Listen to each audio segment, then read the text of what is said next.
Llano.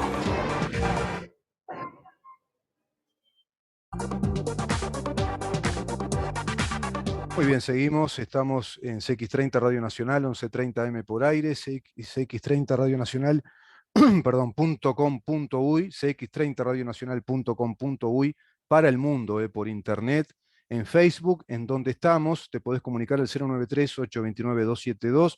Vamos a escuchar este saludo que dejó Mercedes Vigil para todos los oyentes del programa. A ver si te parece, Damián, lo ponemos al aire. Mándale a tu audiencia un feliz año y una feliz Navidad, y a ti también un abrazo enorme. No, me encanta y es un buen tema para volver a tratar cuando volvamos de las vacaciones. Mándale a tu audiencia un abrazo grande que no se lo pude mandar yo. Beso grande. Gracias, Mercedes. Muchísimas gracias. Bueno, este fue el saludo que dio porque se cerró la conversación vía Zoom, dado que había perdido ya su capacidad de emitir, y había quedado este mensaje de parte de Mercedes Vigil que se le quería dar a todos ustedes, por supuesto. Eso de me encanta es porque le planteé seguir con este tema, y que bueno, se había dado una especie de discusión, que son matices de pronto estratégicos o posibilidades que uno va viendo, ya más hacia lo técnico, hacia cómo instrumentar digamos, esa pluralidad sindical que el Uruguay necesita necesita urgente un pluralismo sindical, más democracia en el sindicalismo uruguayo.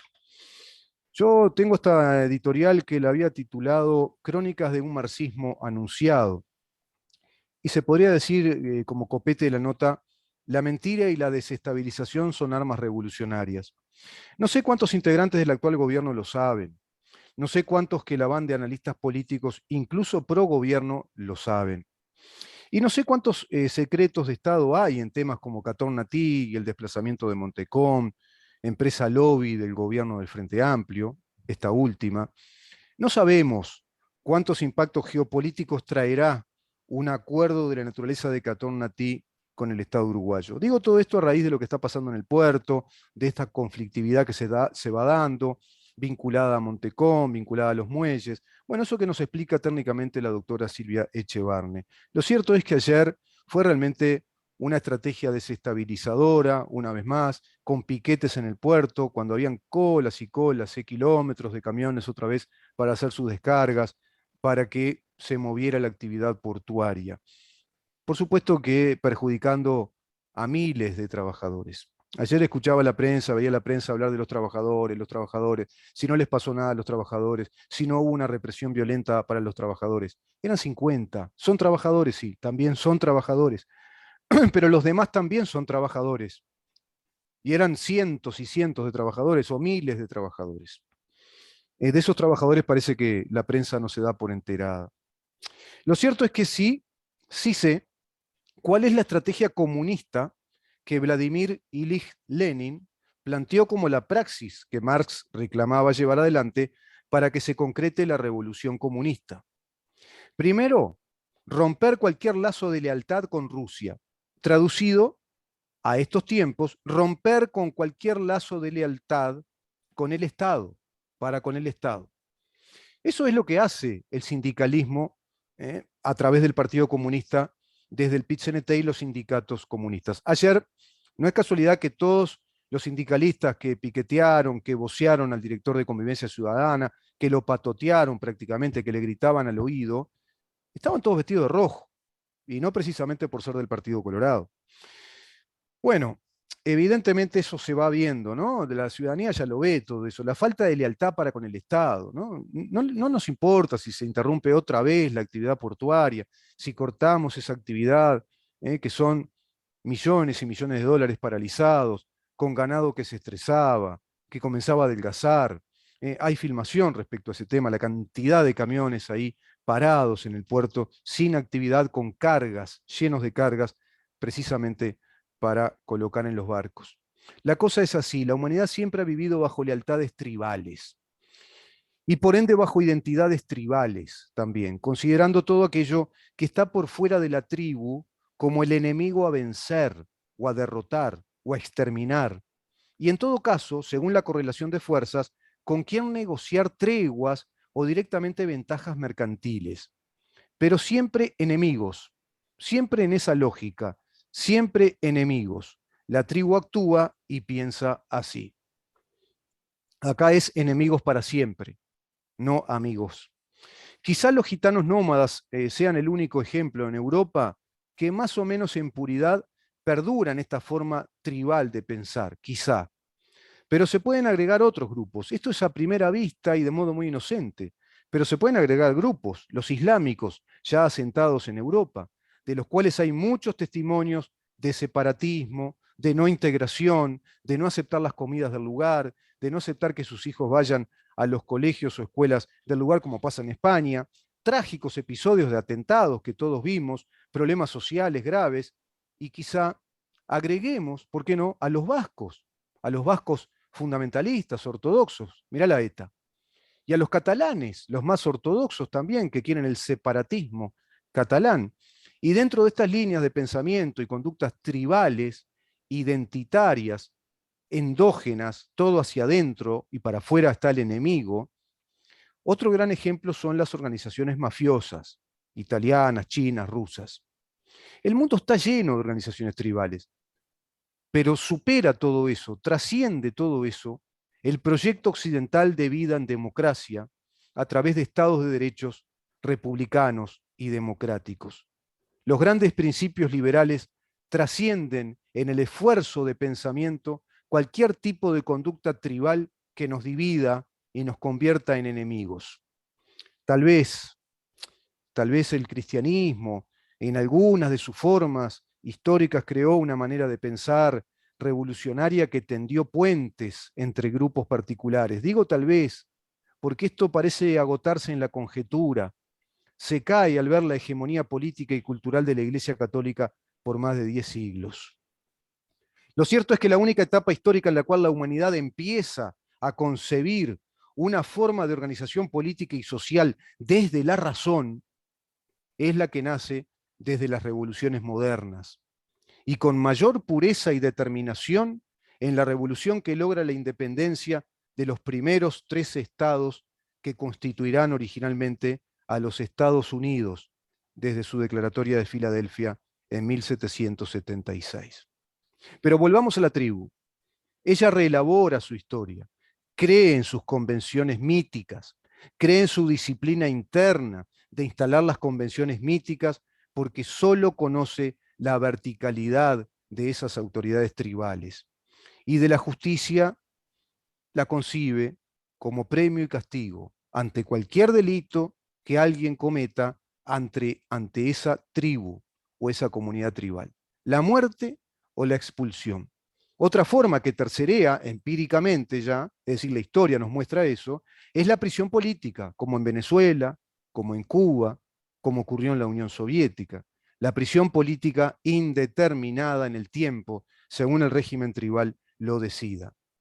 Y la ONU y la UNESCO, pero la ONU sobre todo, mutis por el foro, respecto a esos grandes temas tribales, de tiranías tribales, en este caso del socialismo. Desde la caída del cristianismo como visión universal y más allá de los esfuerzos de Kant y de Hegel, la Ilustración creó varias racionalizaciones que dieron satisfacción a ese espíritu universalista y racional, seguro que amasado, o si vos querés, leudado en la masa que se comenzó a crear desde el Renacimiento.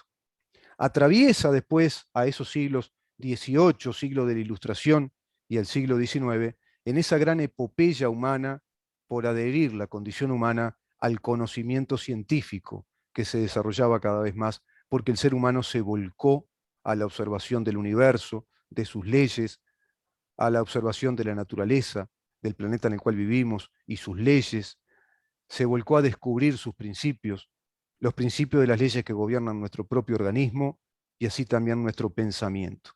Se desarrolla la filosofía epistémica, con la cual se va a desarrollar la psicología clínica, la psiquiatría, la neuropsiquiatría. Occidente ella, un consagrado ejemplo empírico del esfuerzo racional que hizo Occidente a través del siglo XVIII, siglo de la Ilustración, y el siglo XIX, siglo del racionalismo. Y el ejemplo patente, culminante de ese esfuerzo racional es precisamente el sistema democrático liberal representativo como forma de gobierno y como pacto o contrato, como decía hace un rato el doctor Daquedicius, en el cual estamos de algún modo todos, o presumo todos, conviviendo. Pero no es así, no todos conviven ese pacto. No todos aceptan ese pacto, ese esfuerzo de la racionalidad de Occidente para convivir en un Estado de Derecho, bajo el principio universal, necesario, imprescindible, de ser todos iguales ante la ley, más allá de la casuística o de la fenomenología de los actos de corrupción, si se cumple o no se cumple. Esas son las premisas que Occidente tiene. Esa es la carta constitutiva del último resultado de la racionalidad occidental. Y el socialismo precisamente es una reacción tribal. El socialismo es una reacción tribalista ante la caída del espíritu panhumanista. El socialismo es la reacción tribalista en Occidente ante precisamente la laicidad de los valores que toman del espíritu panhumanista cristiano, toman para consigo mismo a esos valores y los desarrollan precisamente. Por ejemplo, los derechos individuales, el derecho a la libertad, las libertades consagradas, los principios de igualdad en cuanto a ser sometidos a la justicia, si acaso debemos ser sometidos, o no ser sometidos a la justicia cuando no debemos ser sometidos. El sistema democrático y la concepción liberal de la protección de esos derechos individuales, el reconocimiento de los mismos, desde las cartas constitucionales de los estados democráticos, así como la separación de poderes, obra majestuosa de Montesquieu, y desde una perspectiva de equilibrio y transversabilidad del poder del Estado con el sistema del checks and balances que aplican los estadounidenses desde su Carta Constitucional. Contra este esquema de convivencia se planta su plan antagónico y tribal, el socialismo que concibió Marx y la praxis revolucionaria que llevó a cabo Lenin. Es el socialismo el esfuerzo por racionalizar en el marco histórico ya de la racionalidad, de la ciencia, es el esfuerzo histórico de racionalizar el tribalismo. Partido único, vertical, enemigos de todo eso, enemigos de todo esto que acabo de decir, enemigos del proyecto occidental, considerado un mito de otra tribu, los burgueses. Tenemos que ir contra los burgueses, que son la tribu enemiga, nosotros que somos los proletarios o los obreros. Y hoy agréguese todos los grupos minoritarios, míticamente, falazmente planteados o relatados como grupos vulnerados por el sistema occidental de convivencia democrático liberal, porque es contra ese sistema que van. Y por supuesto que el caballito de batalla es contra el capitalismo, pero son más capitalistas que nosotros, los integrantes y las autoridades del Partido Comunista. Recuerdo aquella oratoria magistral de Wilson Ferrer Aldunate en el balcón de la Casa de los Lamas, cuando llegó a decir: no conozco partido con más inmuebles en el mundo que el Partido Comunista. Efectivamente, es el caballito de batalla trabajar un relato furibundo, terrible, contra el capitalismo y contra los burgueses como la tribu rival a vencer. Pero en verdad lo que quieren vencer es el sistema racional de convivencia que Occidente hizo en ese esfuerzo de pensamiento científico y en esa episteme filosófica de pensar, de conocer las estructuras y el funcionamiento del pensamiento humano. Por eso la verdadera epopeya de la humanidad es la democracia. Es un sistema nuevito, es como un adolescente o quizá una niña que está atravesando hacia la adolescencia su pasaje de aprendizaje histórico. La democracia republicana liberal, es esa niña a la que una tribu furibunda quiere violar. Y la está violando por dentro. Está creando institutos aparentemente democráticos, como conversamos con Mercedes Vigil, que están violentando, adulterando, pervirtiendo el funcionamiento institucional de nuestros estados y pervirtiendo además el gasto o la inversión de los recursos públicos, castigándonos a todos nosotros para bancar ONGs que introducen estas ideologías tribales, como la ideología de género, como el pretenso lenguaje inclusivo, como las ideologías de establecer la necesidad de cuotas para ingresar al trabajo, cuotas por género, por ejemplo, y así distintas, digamos, ponencias o postulaciones aparentemente democráticas. ¿Qué decía Lenin respecto a esto? Hay un decálogo, algunos dicen que es apócrifo, otros que no, pero basta leer el libro ¿Qué hacer?, que es el libro de cabecera de Lenin, para entender que efectivamente este decálogo de Lenin para establecer la revolución, la praxis de esa revolución que teorizó Marx y Engels, bueno, se aplica en su teoría. Y así lo aplicó históricamente, además. Lo aplicó Lenin históricamente para llevar adelante esa revolución bolchevique. Hay que usar el desempleo para explicar la maldad del capitalismo. Suena familiar, ¿verdad? Para todos los uruguayos. Hay que procurar muertos. Ayer parecía un hecho muy vinculado a este principio, ¿no? O por lo menos heridos, ¿no? Hay que provocar a la autoridad pública, hay que provocar a la policía, hay que patotear delante de las cámaras al director de Convivencia Ciudadana para provocar algún hecho violento, algún lastimado, algún herido. ¿Se acuerdan de Plaza Sereni? Y hablar del gatillo fácil y de que esta ley va a traer, ya, porque ya está aplicada hace más de un año y medio, va a traer todo eso cuando vemos los uruguayos que nada de eso pasa. No ha pasado nada.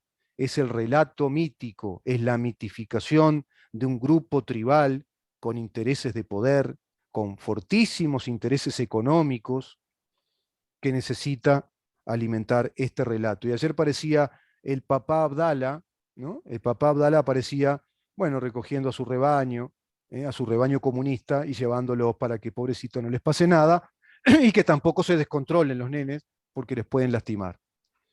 Hay que convencer al pueblo de que la riqueza es siempre producto de la explotación capitalista. Suena familiar, ¿verdad? Y en todo el continente. Hay que apoyar todas las luchas callejeras con demandas inviables. Grupo de Puebla, Foro de San Pablo, antiguamente, plantea todas estas premisas de lucha revolucionaria. Hay que utilizar cualquier manifestación de descontento, no importa cuán pequeña sea. La marcha de la diversidad, la marcha de las mujeres del 8 de marzo, la marcha, qué sé yo, pasó en Chile, en Argentina, de los grupos mapuches. Es permanente la sintomatología de estas premisas de acción revolucionaria instauradas en el Foro de San Pablo, ahora llevadas al Grupo de Puebla. Hay que declararles la guerra a los dueños de las empresas. Máxime hoy, acá en Uruguay, que vienen empresas y vienen por las muy buenas señales del gobierno, por la muy buena práctica económica del Ministerio de Economía y digamos que secundada o apoyada por la Oficina de Planeamiento y Presupuesto, un buen diseño económico de redistribución de gastos, de control de gasto público, de la aplicación de la regla fiscal, de las señales del presidente de apertura al mundo, de Uruguay como un país abierto al mundo y con necesidad de crecimiento en su productividad, en su industrialización. ¿Qué mejor momento ahora, precisamente, de declararle la guerra a los dueños de las empresas y tratar de perjudicar ese buen clima de negocios que se va estableciendo desde la Cancillería del país y desde el gobierno directamente? Hay que usar la acción policial para darle a la acción económica carácter político. No hay que negociar los principios ni hacer concesiones políticas, eso lo vemos con claridad. La intransigencia tanto de senadores y diputados del Frente Amplio hoy en su actividad parlamentaria en el rol de oposición, intransigentes prácticamente en todo lo que se plantea desde el gobierno, inclusive ahora con el tema de la tímida propuesta de la personería jurídica para los sindicatos en nuestro país. Evidentemente sigue, ¿no? Sigue esto. Y hoy por hoy se agregan desde el Foro de San Pablo, del Grupo de Puebla, se agregan más elementos en esa lucha revolucionaria porque se amplió el espectro respecto a que ya no es solo hablar de clase obrera o trabajadora, sino que desde esa base, desde ese basamento, de ese núcleo, hablar de los distintos grupos de minorías vulneradas, de grupos minoritarios que ya son mayoritariamente minoritarios, valga el oxímoron. corromper a la juventud y darle libertad sexual, por ejemplo. Infiltrar y después controlar todos los medios de comunicación de masas. Bueno, en nuestro país lo vemos. Los medios, los grandes medios de masas, ya están tomados por un discurso progresista que es digamos, el buque insignia, si vos querés, de la penetración de este socialismo marxista o el caballo de Troya.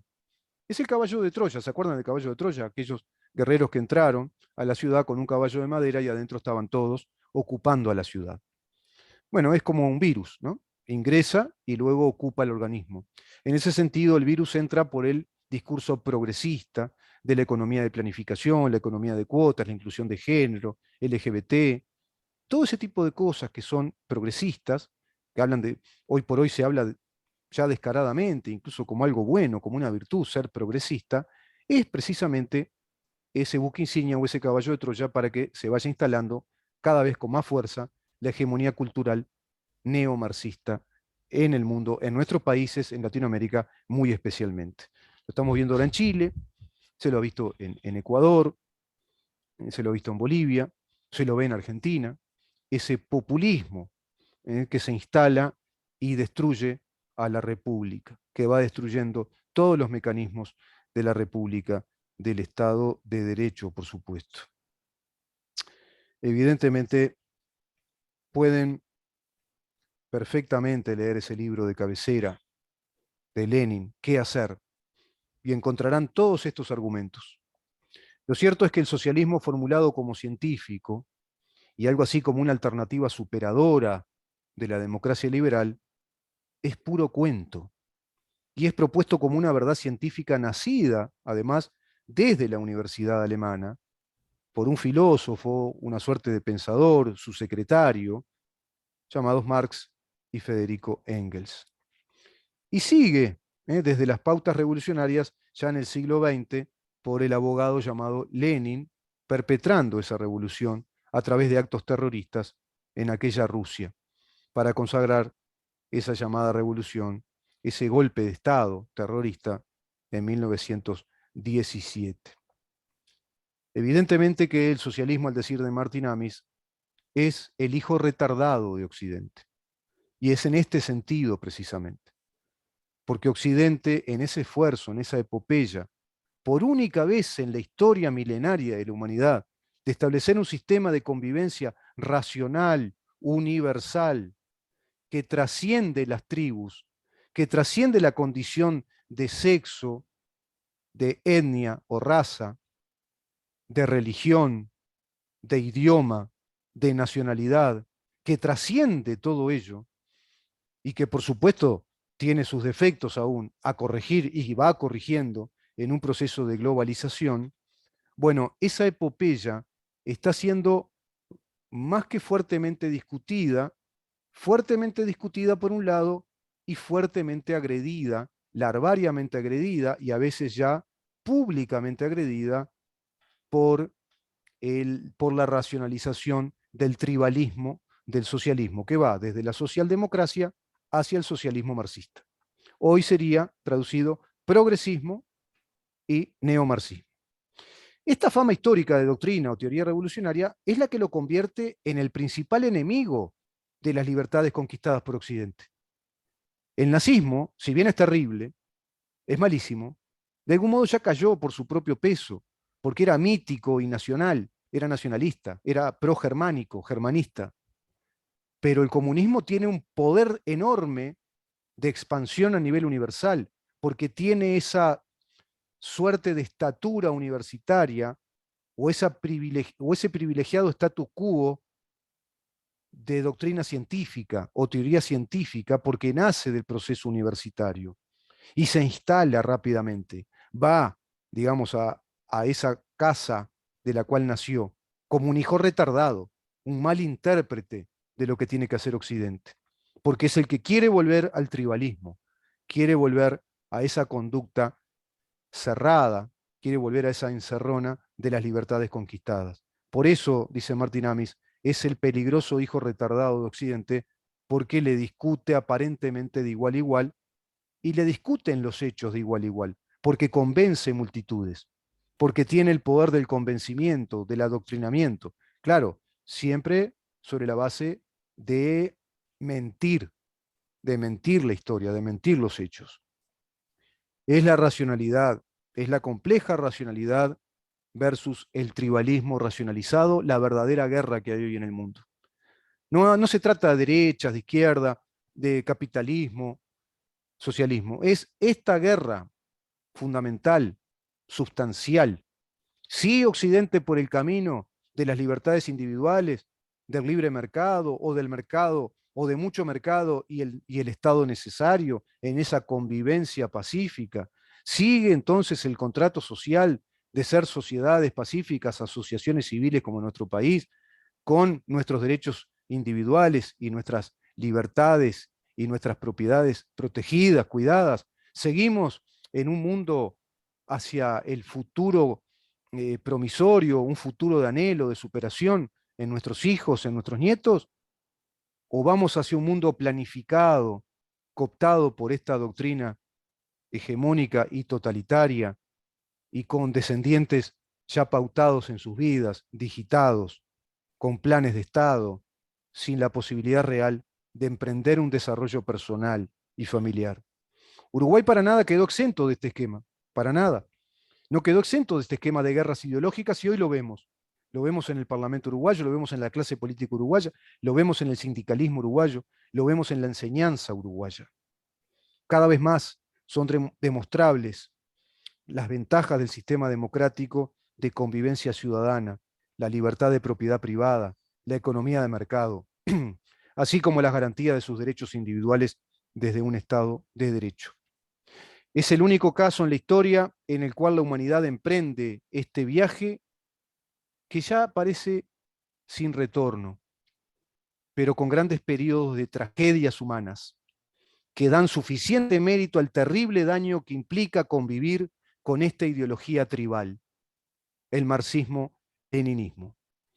Así es como sumamente peligrosa también la convivencia con el islamismo y con otros grupos tribales, como grupos mafiosos, que también oportunistas se van metiendo dentro de estos relatos organizados en estructuras de poder político y poder económico. Nos reencontramos mañana a partir de las 10 de la mañana para seguir viendo en dónde estamos. Chao.